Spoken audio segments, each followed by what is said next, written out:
to stay in that same range. So thank you for considering it. Okay, thank you very much, Chris and Ron.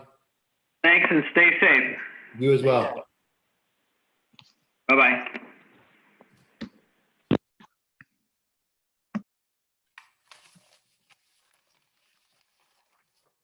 Okay. You're in a free time right now. The next one is at 5:15. Unless they call in sooner. Oh, okay. Okay. All right. Do we want to review any that we've already had in front of us?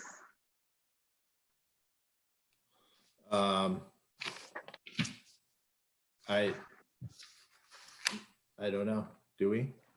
Do we need to wait, or can we do this? Even though it's on the agenda? You Great. could, Yep. yep, the agenda is just things that need to be discussed. It doesn't have to be in order. Okay. You could go to the minutes or something. Okay. Bless you. I guess I would defer so that maybe if there's anything we need to address.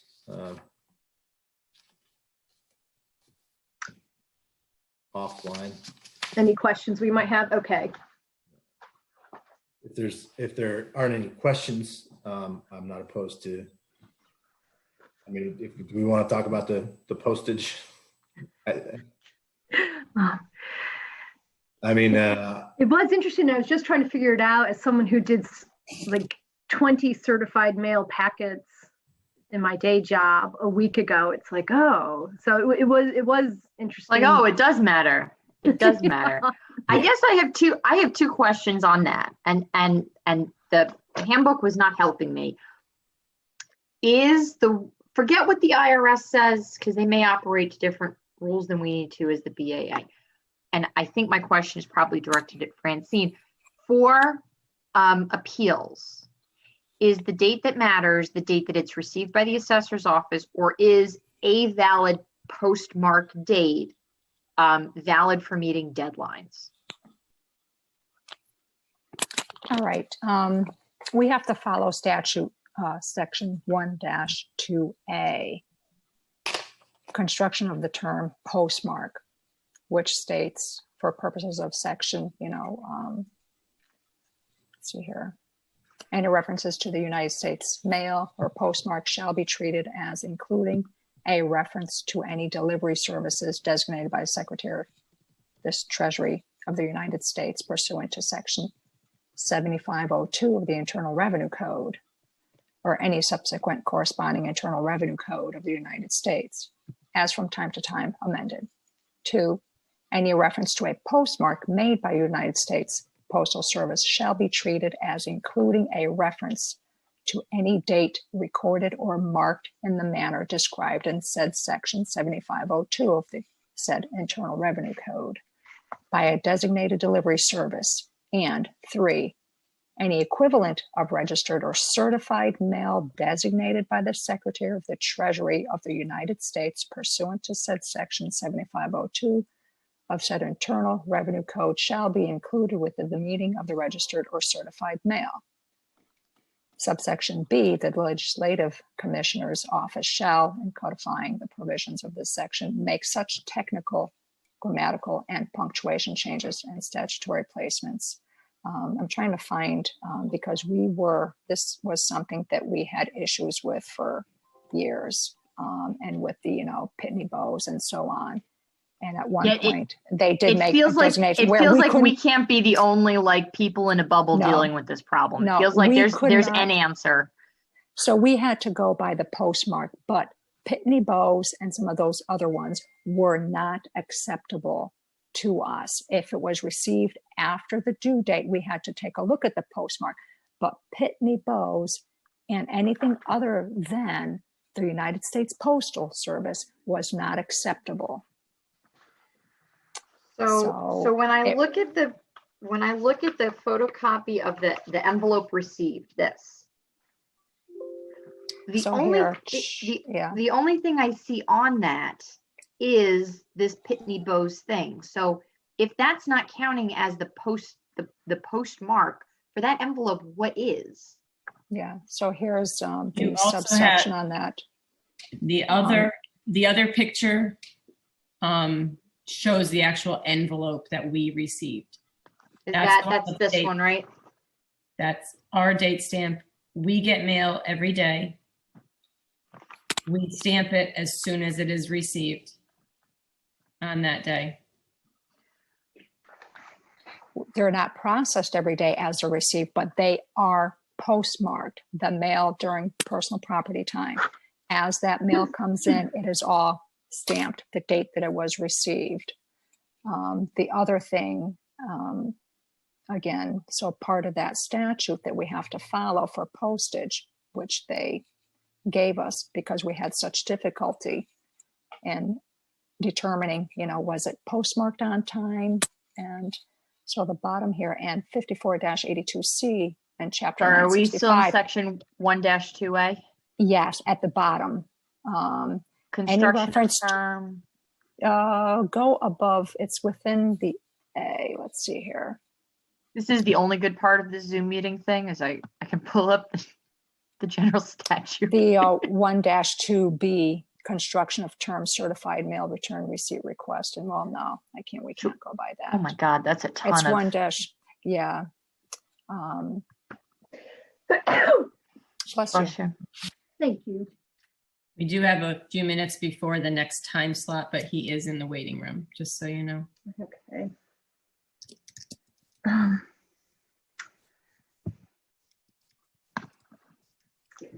Well, the thing that I wasn't understanding is why the postage $1.45 were the same. How they get two different pieces, two different $1.45 postage pieces. I don't understand that process, but I think a question that was interesting, Sean, is, you asking whether or not they sent out others and had problems. So I thought. I guess sorry, I was muted before. Oh, hey, buddy. It's going to be hard for the town to prove that didn't happen. So they've got two postmarks saying it was on that date. Yeah. If they're going to take that to court, because that's a 25% penalty, it's a big dollar amount. You know what I mean? It's not like they're 2 months late. They're 2 weeks late, and they have documents that shows that they were at least trying, supposedly. So I don't see. Yeah, I tend to go with. Winning this in a legal battle, I don't think. The $1.45, just so you know, is the cost of the certificate of mailing. So it has its own postage cost. So it is $1.45. Yes, and Thank you. coincidentally, there was $1.45 to mail their documents to us as well. But then all the numbers match up. It's just weird. But I think we need to go to the next person. So I don't know if we will talk again about this in a bit. Yeah, I mean, we can. We've got we're 3 minutes ahead. If you have any Oh, other okay. questions during deliberations? Okay. All right, we can let him in. I guess our feed has been lost, so our finance director is contacting the live stream people to try and get us back on. Okay. Mr. Loge, I'm going to admit him.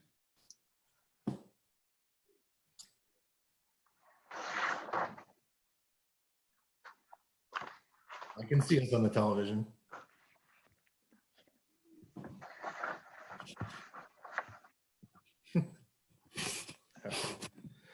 Okay, good afternoon. How are you? Good evening. Do we have your audio? Hello. Hi, how are you? Can you hear me? Hello. I'm well, thank you. How are you? Great. So before we get started, I just need to read you an oath, please. Do you solemnly swear and solemnly and sincerely affirm, as the case may be, that the evidence you shall give this case to be the truth, the whole truth, nothing but the truth, so help you God, upon penalty of perjury? Yes, I do. Alrighty, and we are talking about 8 up the road? Correct. Okay. The floor is yours. Okay. Well, first, I find a little frustrating that I'm back arguing the same argument.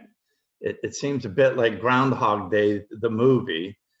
2 years ago, or more than 2 years ago, I had 3 hearings and then finally a one-on-one with the then current assessor, with the argument that I had purchased this property shortly after the revaluation. We had agreed that prices over 500,000 hadn't increased in value since my purchase, and ultimately it was resolved on a kind of an in-between in terms of fair market value versus what I actually paid for the house, which was $680. I gave you an attachment for the HUD settlement statement. While it was recorded at $720, the seller gave me back $40,000. So the net price to me was $680.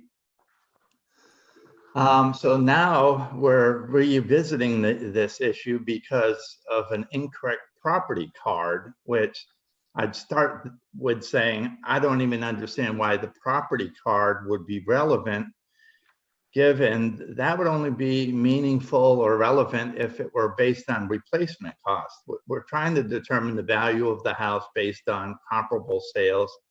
The arm's length purchase at the time of revaluation for me on this house was the best indicator of comparable sale.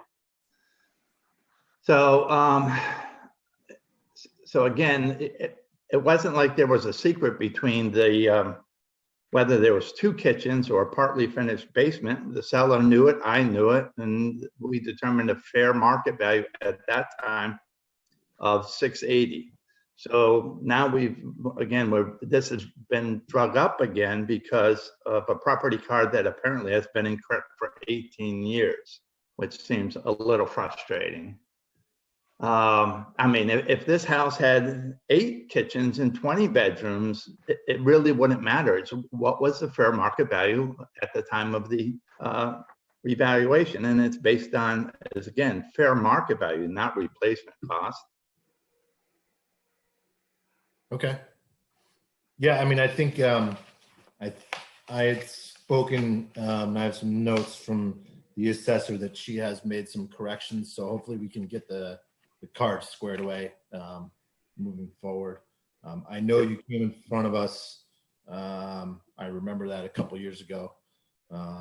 Does Lori or Regina, do you guys have any questions for Patrick? No, I think I understand why you're here, and I think I also remember talking about this the first time. The 40K in the HUD check sounds familiar.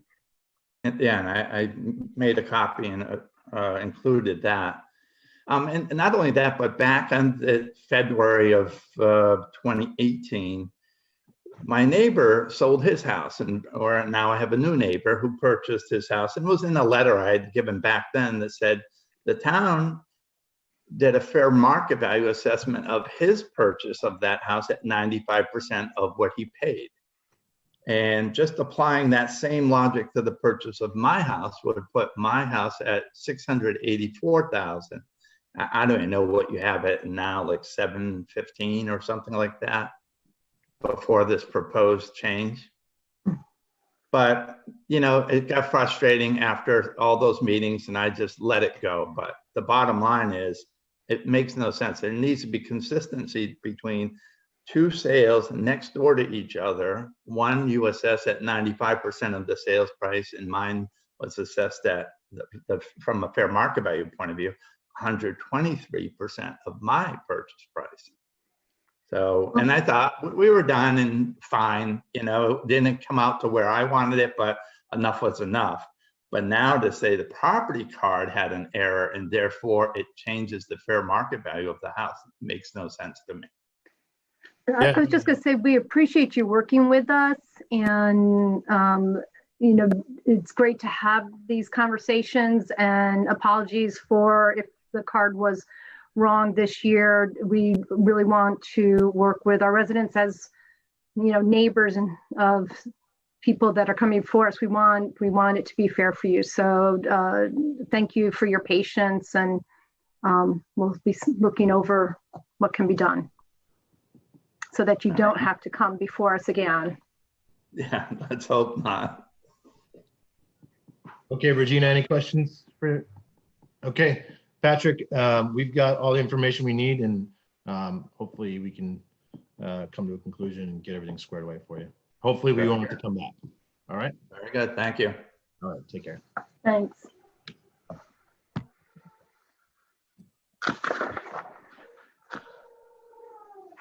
Okay, John Coleman is coming in. He has 2 appeals, an 18 motor vehicle supplemental bill, as well as a 19 motor vehicle supplemental bill, both on the same vehicle. Is this the motorhome? Yes.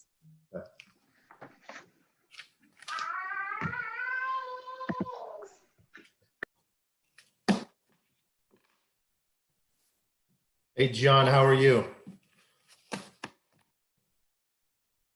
You have audio? Oh, there he is. Hey, John, how you doing? Good, how about you? Doing well, thanks. So quickly before we get started, I just need to read an oath to you, okay? Sure. You solemnly swear and solemnly and sincerely affirm, as the case may be, that the evidence you shall give concerning this case to be the whole truth, nothing but the truth, so help you God, upon penalty of perjury. Yes, I do. Okay. All right. Thank you. We have, we're talking about motorhome. Correct. Yeah, motorhome. Okay, go ahead. Fill us in. Well, I guess if anything on principle, I'm trying to understand what I'm paying in general, what I'm paying taxes to Simsbury for on my motor. It has never been on a road in Simsbury, never driven through Simsbury, never parked or stored in Simsbury. I pay every month to keep it stored somewhere else because I don't even have the room for it on my property. So from my perspective, I'm trying to understand what value the town of Simsbury is giving me for paying $3,000 in taxes for a vehicle that never uses any of the resources of the town. Where is the vehicle located? It is in storage in Windsor at Ahoy Storage. Okay, And I so sent that information to you folks. okay, I guess the reality really is it's considered personal property. Okay, just like your car, right? You pay your property tax on your car. It doesn't matter. And I park it here in town, so I understand that. Yeah. Okay. So it doesn't really matter that the vehicle is not parked here. So it's either you pay the tax here, or you would pay it to the town of Windsor. Now, obviously, this is your residence, right? So this is where your tax bill is generated from. And I'm not even sure, but I'd be willing to bet that Windsor's mill rate is probably a lot higher than ours. I don't know that for a fact. It's Actually lower, but that's my yes. point is that if we were taxing everybody on where they parked all their vehicles, towns would be opening up lots and collecting these things. So, but the reality is it's taxed. You know, if you owned a property in another state and it was registered there, then we could make that argument. But unfortunately, it's here. It's got to be applied somewhere. So the town of Simsbury is getting $3,000 from me for nothing. Well, it's a personal property that you own and you live in town. That has no actual usage ever in the town of Simsbury, never will. Yeah, well, I mean, it's the same thing goes if you have a boat, right? Your boat is not going to be used in Simsbury. Well, it's parked in my driveway here. My other cars are parked here, and I pay the taxes religiously on everything else. It's just this particular principle of $3,000 for essentially no return on that investment. It's kind of got me a little annoyed. Yeah, I mean, I understand. I understand what you're saying. Unfortunately, there's no way really around that because it's got to be. The workaround is not at our level. It's got to be at a legislative level. on why you're paying property tax on a vehicle you already own and you paid sales tax to begin with. So unfortunately, we can only apply the statutes as they're written. If there's any changes to those, then we're obviously going to apply those that way. So I have no recourse. I don't see any, because you live here and there's a property tax on personal property. There's no way around that. You're not saying that the value of it is you're not arguing that there's an issue that we're overvaluing it. You're just arguing that it doesn't drive here, so it shouldn't be here, I guess, you know. Well, the valuation I would question too, but that's another conversation. I bought it used. It wasn't brand new. I ended up paying a lot of money in sales tax on it already to the state of Connecticut, to the tune of $7,300 at the end of 2018. And then I get a tax bill for another $3,000. It's a little painful for somebody who's looking to retire in a month. Yeah, I mean, I completely understand what you're saying, but there's no way for the tax is going to be applied, whether it's Simsbury doing it or Windsor or West Hartford or any, you know, if every storage lot was collecting sales tax on it, you'd see a lot more storage lots. You know what I mean? So I guess, like you said, taking this to the legislative level, it's a good reason why people are leaving Connecticut. And this is not for you, but living here has become very difficult for somebody who's soon to retire, trying to figure out how I'm going to live in this town. And a $3,000 bill like this certainly doesn't help anything. That's for sure. Yeah, and John, I completely understand where you're coming from. I mean, there's lots of other states that don't have a yearly annual property tax on vehicles. I think that's right. Unfortunately, Connecticut is still used to, oh, what do you mean you don't have that? So, but that's not for us to judge. We can only go by, you know, what we're. So, I would reach out to your state representative. Yeah. So I guess if anything, I would just like to have it on record that I'll pay the tax, but I'll do it under complete protest for how this system works. It's really pretty ridiculous when you get down to it. Okay. I understand, and that will be on record, as well as on SCTV right now. Oh, great. But thank you for taking the time to join us virtually. I understand your frustration, but unfortunately, I don't think there's anything that this board can do for you for that. Yeah, this is not the face I usually have. I'm pretty disgruntled right now. I'm usually a very happy guy. Lived in this town for 20 years, and this is painful. John, I understand. I wish I could say that we could make an adjustment for you, but unfortunately, we don't have any tools in our toolbox as this board to be able to do that. Not for senior citizens either. I don't think so. Yeah, state of New York has a STAR program. There's nothing like that for Connecticut. I'm not sure as it relates to. This is personal property. I don't think any of the senior citizen items. The only ones I know about are primary residencies. Okay. Yeah, I mean, it may be worth looking into. I know sometimes you can use it on, if there is one, it's either your house, your car, or whatever, your motorhome, I guess, maybe. I don't know if that, if Simsbury has that. I think you probably want to use it on if you did. I'll take it up with Mr. Lamont. Roger that. Okay, John, thank you very much for joining us. Okay. All right, take care. Thanks.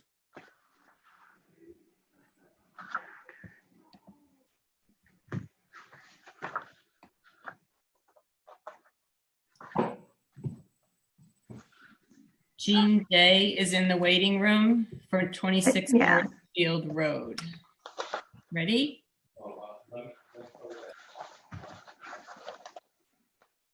Sure.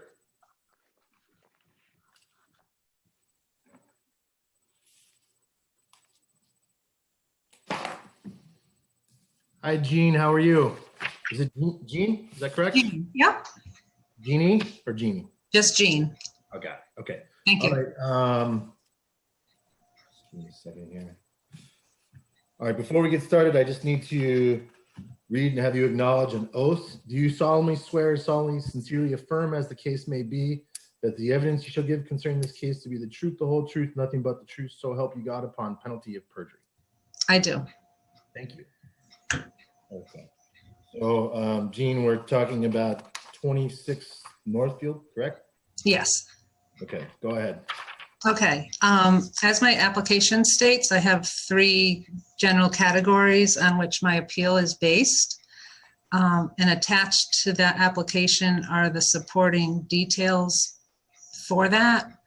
And I also had emailed in photographs of the interior and exterior of the property. Do you all have that?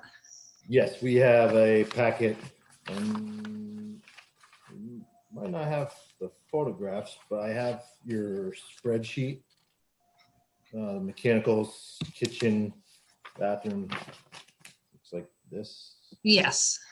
Okay. That's the supporting details. And then I had emailed all the photos to Jen to share with you guys. Okay, yeah, I don't have the photos, but we can follow up with her when we're in our deliberations. They could Okay. be email. Okay, so I just wanted to start off by going through some of the details. The kitchen and baths haven't been updated in over 30 years. The driveway, the front step, which is a cement stoop, is cracked. The driveway is cracked. There's drainage from the front drive that goes to the backyard. That needs repair. And the chimney and the deck all are in repair, in need of repair.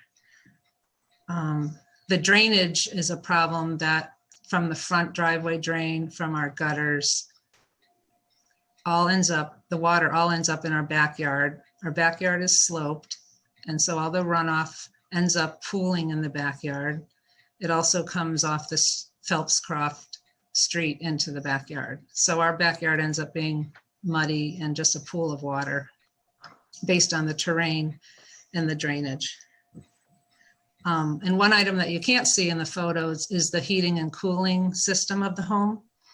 The supply air, it's forced hot air, is in the interior, and the return is on the exterior walls, which is quite opposite of how heating and cooling should work. And for example, if I set the temperature in the hallway at 65 on the first level, it only gets up to 60 degrees in this upper level, which is a little out of normalcy. I also wondered how past evaluations were done. I'm told there's no record of anyone being in the house to inspect it over the years, and the prior owner, before we bought the house, had lived here 50 years, and there's no record of him supplying the town with any information. So I do question how the value is developed. And when I saw in 2017, there was an increase of 6%, and I just thought that was a random number based on no inspection. And in fact, the house is probably deteriorating over time versus being improved upon. So the revals are done every 5 years, and alternating every 5 years is a physical inspection where the town hires a contracting company to actually go out and physically look at them. It's impossible for them to be able to get into every single house. That's just kind of the reality of the situation. Although they do send out, numerous letters that is happening. It's also your choice should you.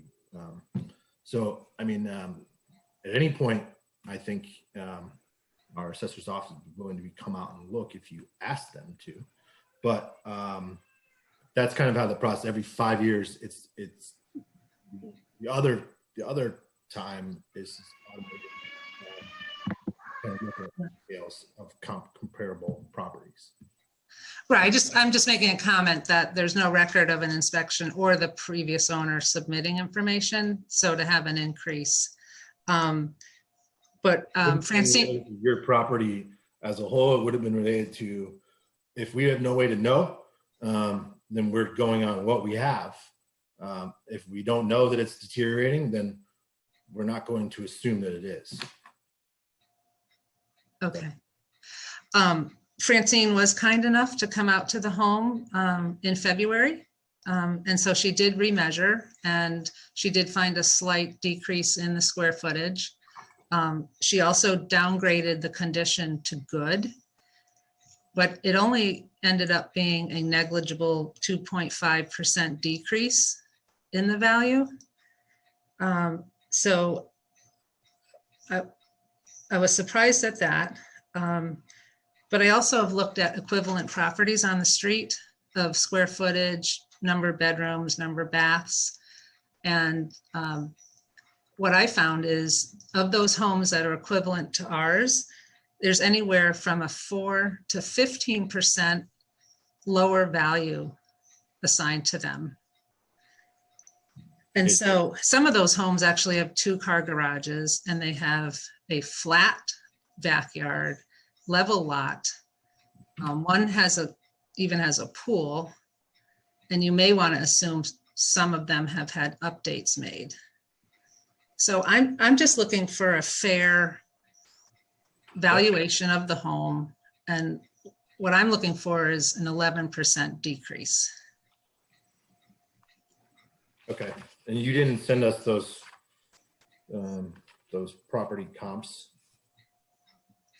No, I live on the street and I base it off what's on the town records. Okay. So I have those house numbers if you need them. But I mean, that's what I think valuations are supposed to be, of similar kind and of the neighborhood and of the location. And some of those properties that I equated to actually have more acreage. And with our acreage being sloped and collecting water runoff, I can't possibly see why our lot is assessed equally to the other lots on the street. Okay. I'm just wondering, has anything changed in the home since you moved in? Was there something any changes since you moved in? In what respect? Something that when you purchased the home, that you did not know about and that you discovered after purchasing the home? Well, the heating, we wouldn't have known about per se, because I think we purchased the house in October. The water runoff, we had no knowledge of that at all. I mean, we've replaced all the appliances. I mean, actually one of the air conditioner compressors and the air handler is over 30 years old. That's still here, but we out of fear replaced all the appliances in the kitchen because they were so old. We were worried of risk and fire and water damage, like the dishwasher, for example. So you're requesting an 11% off of our number. You know what does that equal? Do you know? It would come to That's the 240 number. appraised value of 240 on my application. Okay, that's what the 11% is. And you guys bought it for 272 in October of 18, correct? Correct. Okay. So basically you're saying from October 18 to basically October 19, your property decreased $32,000. No, I'm not saying that. I don't think it was assessed or appraised at the correct value on the town records. I'm going on, well, it obviously had to appraise because you bought it for 272. I'm sorry, yeah, 272. Mm-hmm. Okay, so we're going off of what the property was valued as of October of 2019. So that would have been 1 year since you purchased it. So you're saying in that 1 year, your property depreciated from 272,000 to 240,000. Well, what we paid for is likely not associated with exactly how it should be valued. Well, that's exactly how we find values, because that's public record. The market. So if we paid more than we should have, That's the market. I mean, that's what it is. So that's why there's changes. That's why there's revals, to set the property values where they're supposed to be. okay. Well, a lot of these, You don't have, some issues that we can probably hopefully make some changes for you, but if your property appraised at 272 in October of 2018, then your current estimate that it's worth 240, not a year later, I'm trying to find out where that is, I guess, if that makes sense to you. well, the lot, I don't think, I mean, the appraisal of our lot is equal to everyone else's lot on the street. And I don't think there's much consideration in that when you buy a home. I mean, a third of an acre is a third of an acre. And looking at what and there's ways we can adjust for sloping lots. That's definitely something we can look into. Mhm. Like you said, and I think Francine probably did, those numbers are not gonna, they're not as significant, I think, as what you're Well, if you downgrade my home to good, that should be significant. right, but you're talking about the land, not No, the house, the condition of our home is good now. right. Is that where the change from 272 to the 270 came from, right? Because, Correct. It only went down 2.5%. yeah, so it was like, That's very negligible for a large decrease of condition, I believe. I think where Sean was trying to go was, and I know you clearly been working with Francine, so I'm sorry if this is redundant, but the property card tries to separately capture things that are associated with the lot, like you have an acre and you can't use half of it because it's wetlands, or you've got some other lot related issue. So there may be additional adjustments we can make on the property card. The house, the condition of the house is that good, very good item, and it's separate. And so, that we just need to be thinking about them as two different Oh, yeah, I knobs. understand that. That's what I'm just saying, there's the land.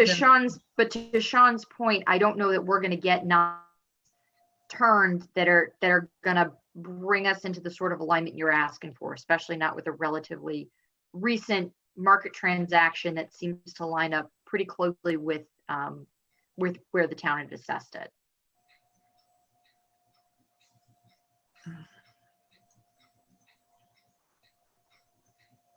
I guess, Gene, is we're talking about a purchase, an arm's length purchase, not too far. This wasn't 5 years ago.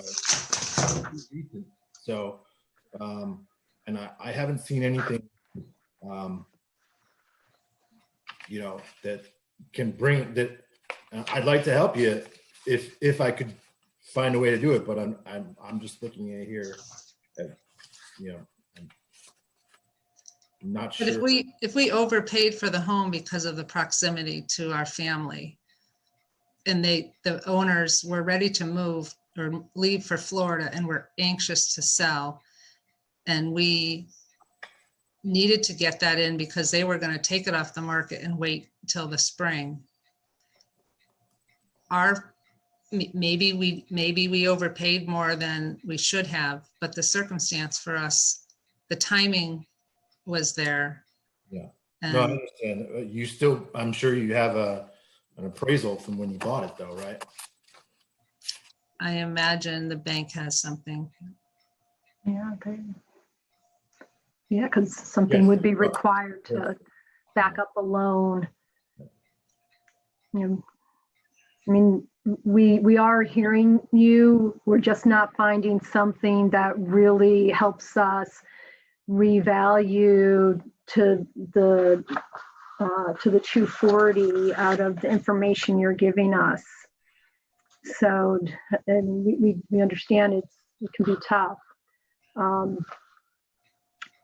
And as Sean had explained, with the home sales so close and our town assessment so close, we feel that we've got a pretty accurate price here, and the changes that can be made are not nearly as significant as expressed in your application. So from what we're getting. Okay. Yeah, so Gene, we're going to deliberate, and we'll talk with the assessor, who is obviously senior property and knows the exact condition, and we'll be able to maybe shed some light on areas that we can make adjustments that, the sloping and the grading, and we'll do whatever we can do. I don't know that we can get to your number, but we'll do everything we can to. Okay. And have any of you seen the photographs? Because that's you have. Yeah, they were in the packet. So yeah, so we've got those photographs. Okay. The kitchen, the little stairs in the kitchen. Yeah. Yeah, and all the cracking driveway and cracking chimney. Yep. And then the cracking AC stove. unit. Yeah, we've got all that. Okay. I just want to make sure. All right. Well, thank you. Okay. Thank you, Gene. Right. Yep. Thank you. Take Bye-bye. care. Yep.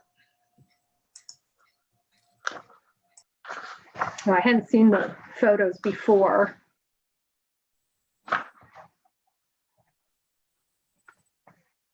Only 2 more, guys.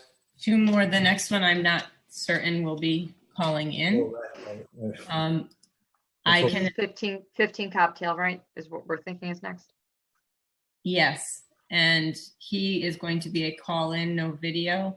I can attempt to reach him and see if he wants to call in sooner, because he's a half hour away on the time slot. You guys are moving on through.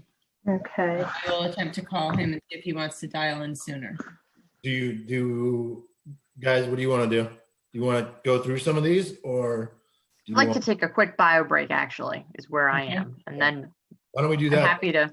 Okay. All right. Do a quick break and then go through a couple would be great. Okay. Why don't we take a 15-minute break? Well, right. Yeah, so we're good. So we're back just in case we get this call at 6. Yes. Keep in mind, you are still recording live.